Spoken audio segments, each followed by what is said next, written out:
Badan kaku? Faktor Uya. Pegal dan cepat lelah? Faktor utuh. Susu kalsium biasa nggak bisa ngalahin faktor U. Minum Entrasol. Dengan ekstrak zaitun dan Profit Formula, bantu penuhi nutrisi harianmu. Entrasol. Dipersembahkan oleh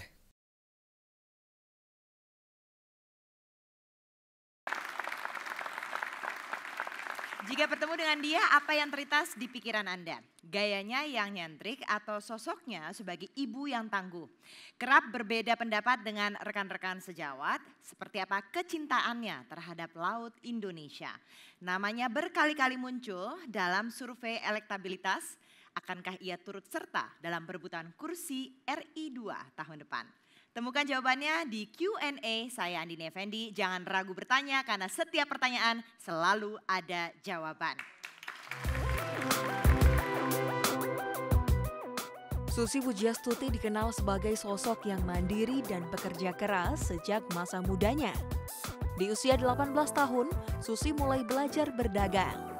Ia menjadi pengepul ikan di Pangandaran dengan modal Rp750.000.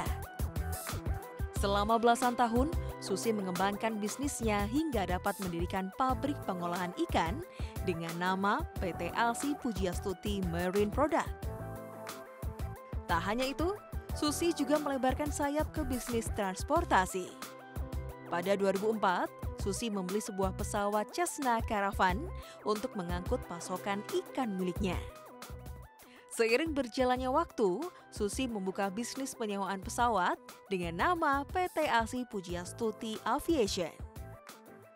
Pesawat milik Susi juga menjadi pesawat pertama yang berhasil mendarat di Aceh dan mendistribusikan bantuan kemanusiaan bagi korban tsunami. Pada usianya yang ke-49 tahun, Susi dipercaya Presiden Joko Widodo menjadi Menteri Kelautan dan Perikanan periode 2014 hingga 2019. Ibu Susi, selamat datang di Q&A. Selamat datang, silakan duduk Ibu. Nah, ini para panelis kita untuk malam hari ini yang nantinya akan bertanya-tanya kepada Bu Susi. Ada yang mungkin mengkritisi, ada mungkin juga yang ingin punya pertanyaan. Video yang terkini terkait dengan penangkapan kapal begitu mungkin bisa dilihat. Ini yang terjadi sekitar 5 April lalu begitu di mana Satgas 115 ini mendapat permintaan resmi dari Interpol melalui NCB Indonesia untuk memeriksa kapal ikan STS-50 yang bergerak menuju Laut Indonesia.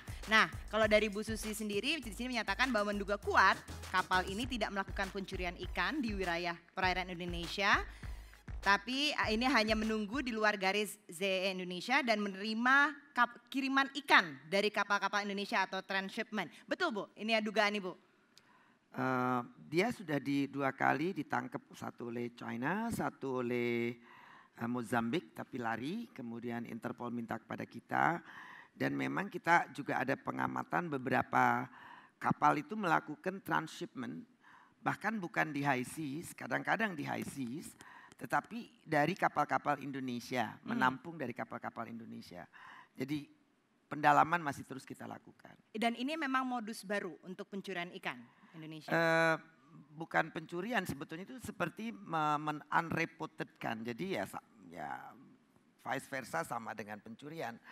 Jadi mereka sebetulnya kapal-kapal Indonesia, milik perusahaan Indonesia, namun affiliated dengan perusahaan-perusahaan di luar yang melakukan illegal unreported unregulated fishing selama ini.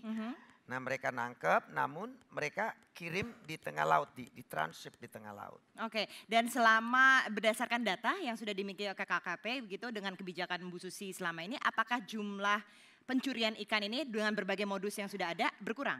Dibandingkan dengan dulu jauh berkurang, tetapi masih ada perusahaan-perusahaan yang melakukan transshipment di tengah laut dibawa ke kapal-kapal ikan atau kapal-kapal refrigerated collecting dari luar negeri yang ada di EEZ.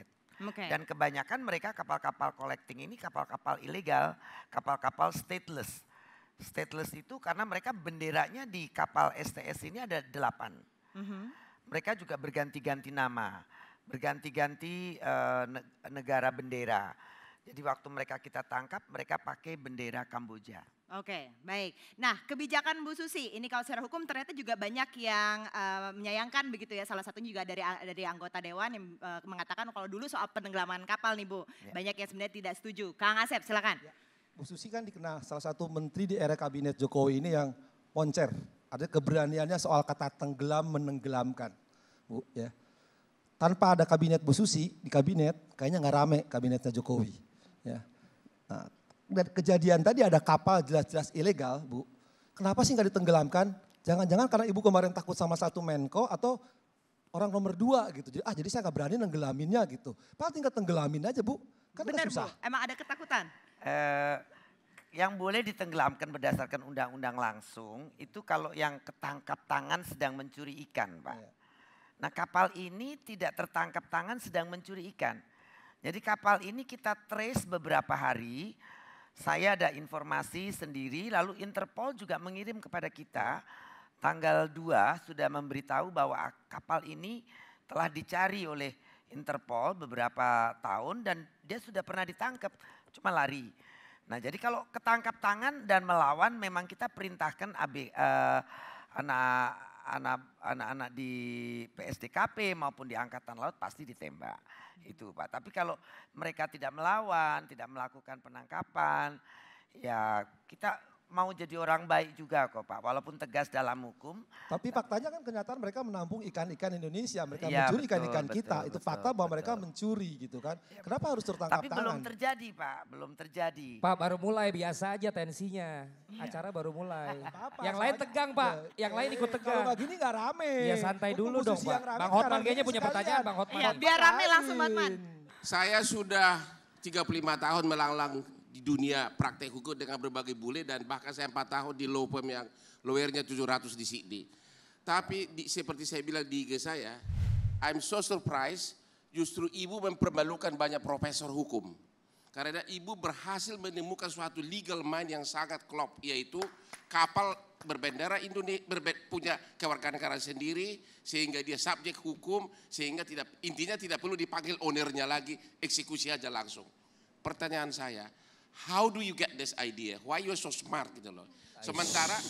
Sementara saya cek tadi, saya baru tahu ibu cuma lulus SMP ya. It's a very brilliant, I like that. Ya.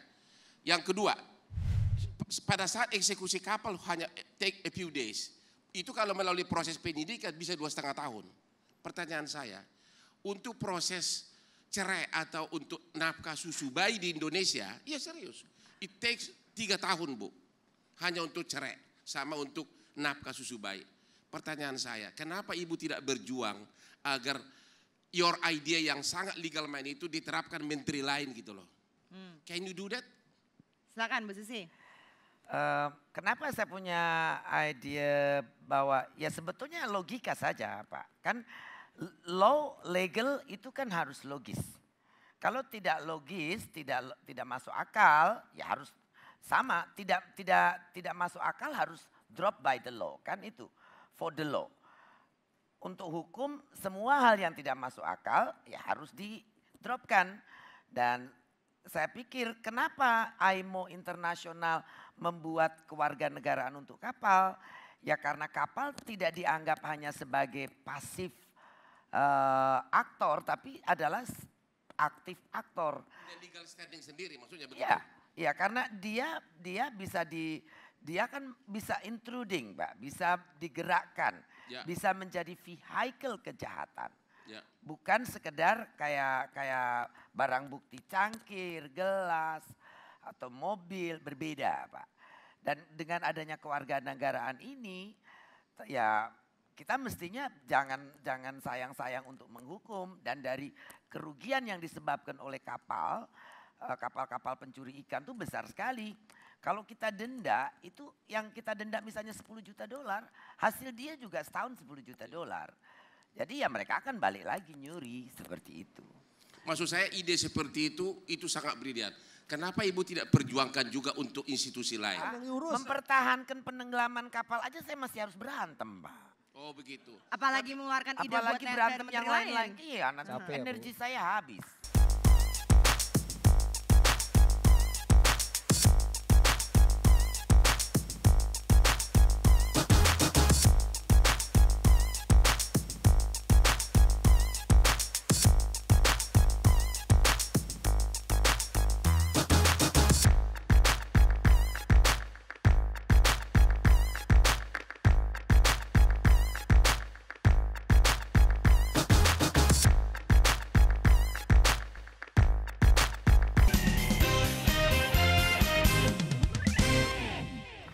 Dipersembahkan oleh